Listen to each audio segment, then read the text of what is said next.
Spectacular is a competitive game of tile and dice placement with a close drafting mechanic. The title is a bit generic, spectacular. I think there's a lot of stuff that is spectacular out there, but what you're trying to do is to create a spectacular park that will protect endangered animal species, and from time to time you'll build a watchtower also.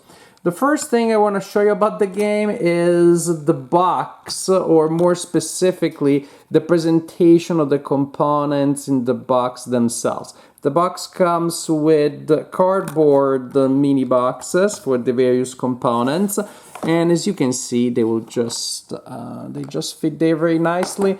These tiles here even help keep those boxes in place. So very nice, well played. Now each player will have a personal area that they will be looking at most of the time, because the game is largely multiplayer solo. It represents the area that you will be building, and also it has an animal that symbolizes it. So I'm playing with the flamingo board. That also means I'm playing with the flamingo components. They come in the flamingo box. That makes sense. We have multiple boards for different animals with different elements of them on them. Also, each board has a summer side and a fall side with a different pattern. So you're going to have a lot of variety here. At the beginning of the game, you receive your tiles that represent different hexes with different animals and symbols on them. You shuffle them, you place 3 of them here and 3 of them in these pre-printed spaces on the board. If they have if your tile has the symbol here, a third of a circle, then you match that. Some tiles for mating, that they have a heart, they don't have that, and so you don't need to worry about matching the orientation, but I will need to match this orientation here, that way. Each player also has a pool of 8 dice, 2 for each of 4 colors. You roll them at the beginning of the game and you place them there. At the beginning you can also roll them once. Then what we have is trays for components. Each player will have one of these trays temporarily attached to their board.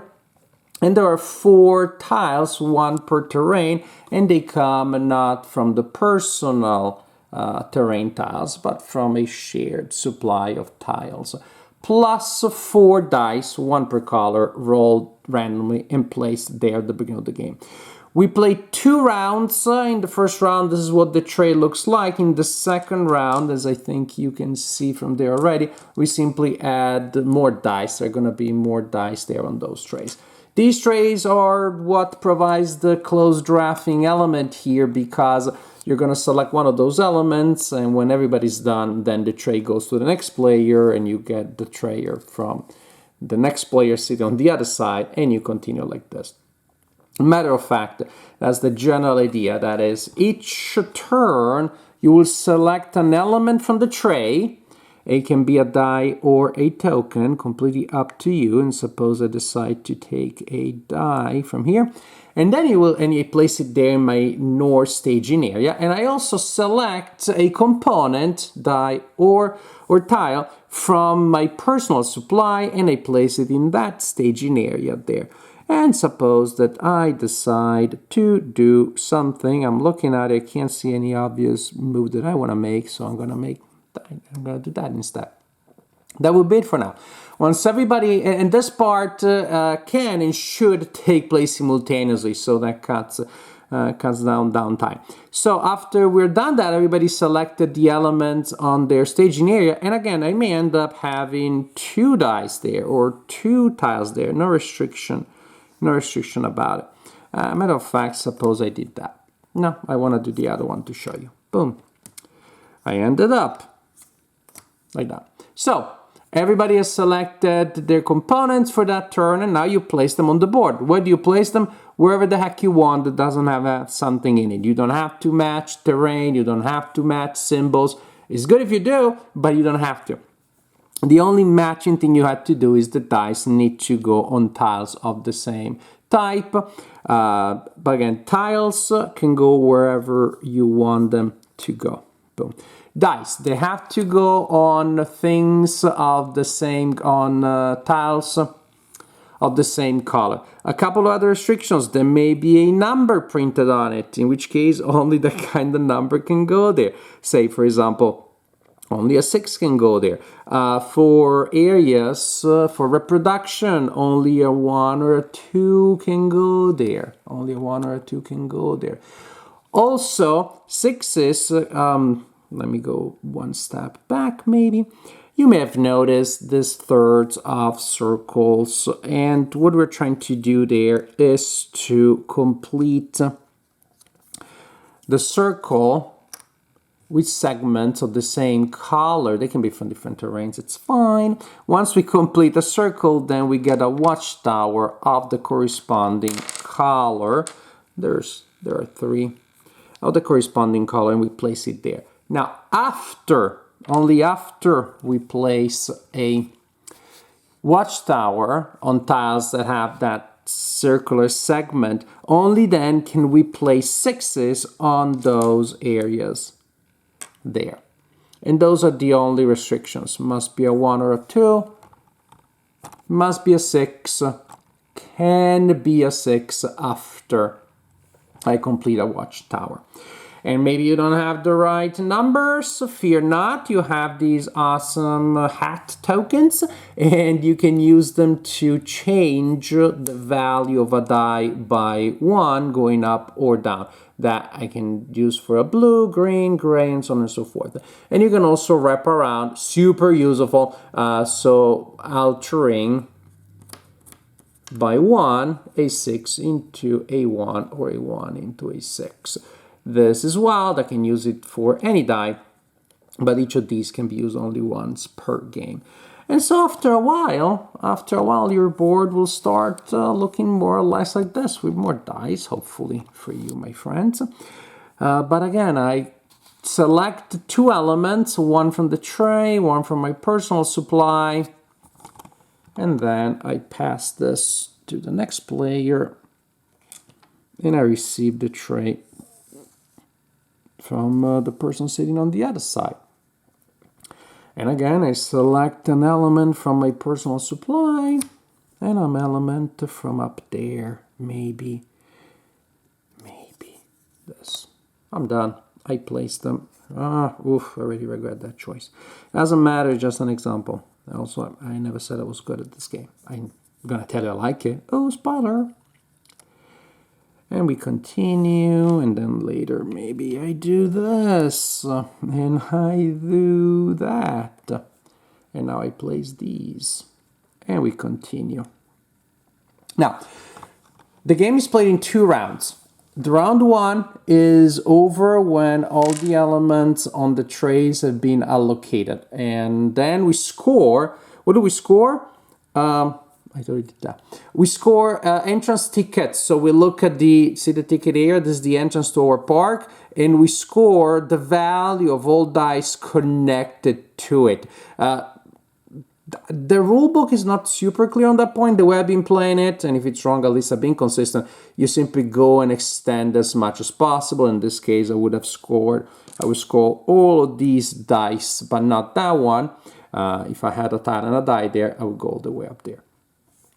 So at the end of round 1, you score only the tickets. I guess you want to open the thing.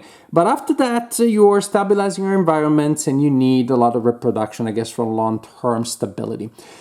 In round 2, we replenish the trays with more dice on them, and we continue playing like this, allocating dice and tiles. But round 2 is over this time when the player's personal supply is depleted, not the trays. And at the end of round 2, then we score, and this time scoring is a little more elaborate. We look at each environment. There we go. We look at each environment, say forest first, and for each environment we check the value of all the dice in that environment. So that forest there have a 5, and a 2, so that's 12, multiplied by the number of reproduction tiles in that environment that have dice on them. So I have one such tile there, and so it's 12 times time is 12. I think you guessed it. If you have a lot of people but there's no reproduction going on, it's sad and it's worth nothing, because 10 times 0, last time I checked, it's still 10. It's still 0. That's how math works. And so this will be worth 6, 11, 15, 16 times 1, it is 16. So that's what we check, and this one is worth 0 because it's 4 times 0, 6 times 0. So for each environment we check that. Then we look at the watchtower and we look at the value of the dice around the watchtowers, but only for watchtowers that have dice surrounding all 3 spaces. So right now that would be 16, but that watchtower gives me 16 points as the value of the dice around it. That tower is worth nothing because it doesn't have 3 dice around it. Then we look at the variety of animals that we have. The more species, the better. And we use this table here to determine how many points we score. With 13 unique species, 30 points, for example. And then potentially missions. These are optional scoring conditions. They come in their own cute box, and their tiles representing different other ways of scoring the game. If you want to play with these optional missions, you get 1 per type, A, B, and C, and that's how it works. And then you will score those also. At the end of the game, the player with the highest score wins the game. Spectacular looks really spectacular. The components are excellent. I love the art. I love the just how the cardboard tiles, they are thick and nice to manipulate, to move around. Those dice, is nice to roll them and to have all of those nice colorful components on the table. There's definitely a tactile element there as you place the dice and as you place the cardboard and as you move the trays around. So production-wise, no problem whatsoever. Again, I just enjoy. Just opened the box, and this is what the box looks like when you open it. I just like that very much. That's excellent presentation. But then it's gameplay. Gameplay is the thing. Ultimately, that's why we play games, not just to look at them or to touch the components. And I like gameplay, again, also very much. I like the simultaneous element that, of course, reduces or virtually eliminates downtime, as players will take most of their turn simultaneously, and then you plan what to do, and then when you place them, of course, that's super quick. And the decisions are very interesting. It's very almost meditative. There isn't a lot of, or virtually any, direct interaction.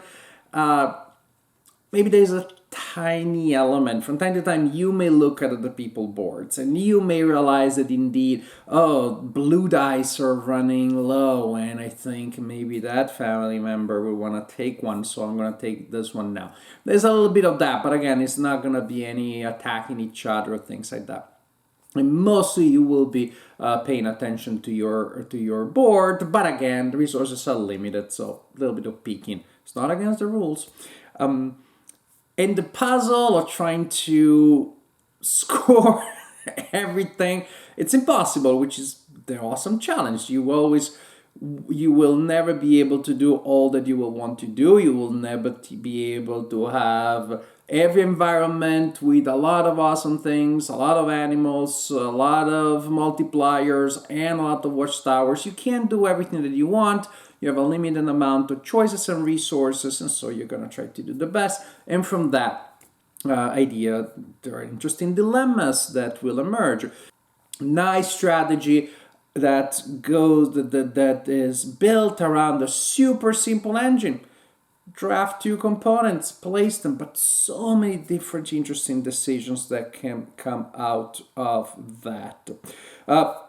The game also has a solitaire option, which I haven't tried because it seems a little more complicated than I like my solitaire options to be. And in a case like this, when most of what people can do to you is to remove components from you, I think a very simple possibility is you play your turn as normal, you move the tray around, you get the other tray, you roll a die to determine which random component is being removed from the AI, you remove it, you take your turn, And you go around like this, simply removing random components, and at the end you try to beat your score. I haven't tried it, but if I'm gonna try a solitaire option, I'm probably gonna try that version there.